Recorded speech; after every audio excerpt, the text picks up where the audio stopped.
You ever notice how one stressful thing can make everything feel 10 times worse? Like your thoughts get louder.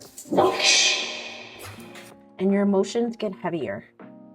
And you're sitting there thinking, why am I reacting like this?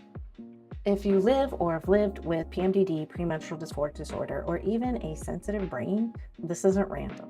Stress alone isn't the problem. Everybody has stress. But if you have PMDD, or what I call a sensitive brain, the brain reacts quite differently to stress. It's like your nervous system already is a little loud. And then stress comes along and cranks up that volume all the way.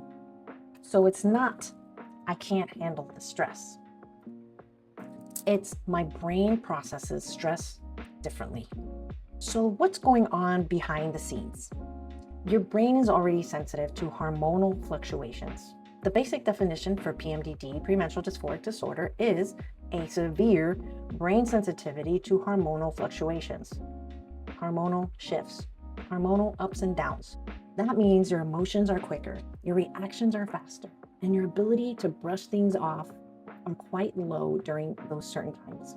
Now add stress on top of that, because stress isn't just something you feel. It triggers a response in your body. Your body basically goes into, we need to react now. And if you already have a sensitive brain, the stress doesn't just pass through quietly. It hits everything. Your thoughts, your emotions, your reactions, your nervous system. So now it's just not unstressed. It's stress on top of brain sensitivity, which turns into stronger emotions, faster reactions, and more intense thoughts. It feels like everything's escalating so quickly because your brain just isn't reacting emotionally, it's reacting physically too. This is the way you could think about it. Baseline sensitivity, PMDD brain, plus hormonal fluctuations, timing and patterns, plus external stressors, life, relationships, work, health, family, equals symptom intensity plus emotional response. When you see it like this, it stops feeling random, because when it's happening, it feels very real. The thoughts, the feelings, the emotions, they all feel very, very real. The reactions feel justified. And then later you calm down and you think to yourself, why did I react like that? That's the gap.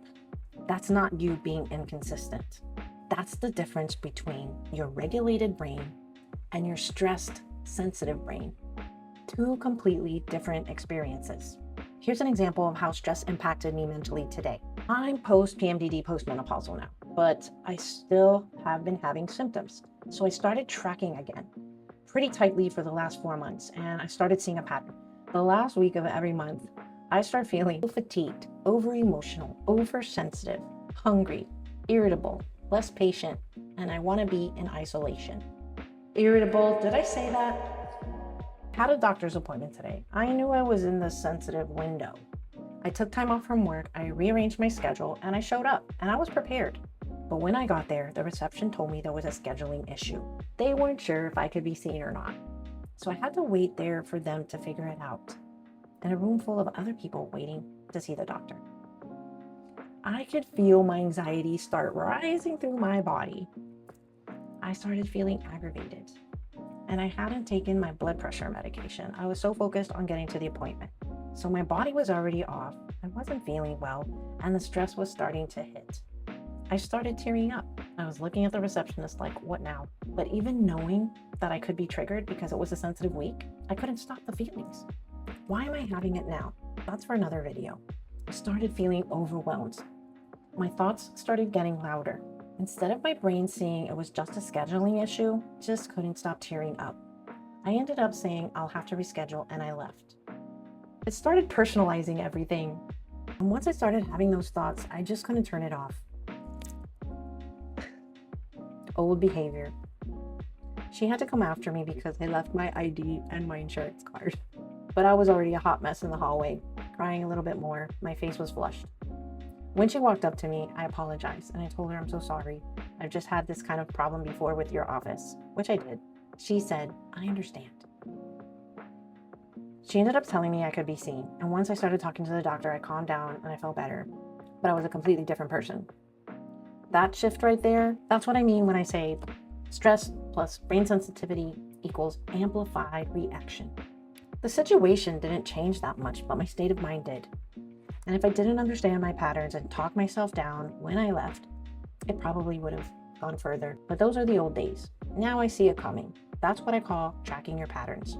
Patterns give you power because you start noticing when you're more sensitive. You start noticing the stress that triggers you. You start looking around at what's happening in your life. And once you see the patterns, I promise you, you won't be as blindsided anymore.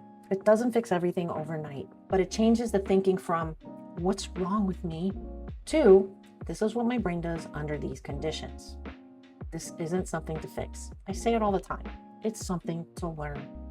Because the more you learn your stress triggers, your timing, your patterns, the less chaotic things will feel. You can't eliminate stress. That's not realistic. But you can become aware, track your patterns, and give yourself space around those harder days. Avoid unnecessary stress when you know you're going to be more sensitive. Even something simple like, today's not that day for that conversation. That's not weakness. That's strategy. If you think your brain is hitting you stronger than it should, it's your brain responding in a specific way. And once you understand it, you can work with it instead of fighting it. So if you're just starting to notice patterns and you're thinking about tracking, I do have a playlist here on my channel called the PMDD Journey. Video 1 talks about the PMDD basics, and video 2 talks about some tracking methods and why tracking will be so critical during your PMDD journey. So if you're new to PMDD, this could be a good place to start. If you thought this video was helpful, please like it and support me by subscribing to my channel so I can continue to bring awareness to this disorder that so many people still don't know about. And you have a great evening.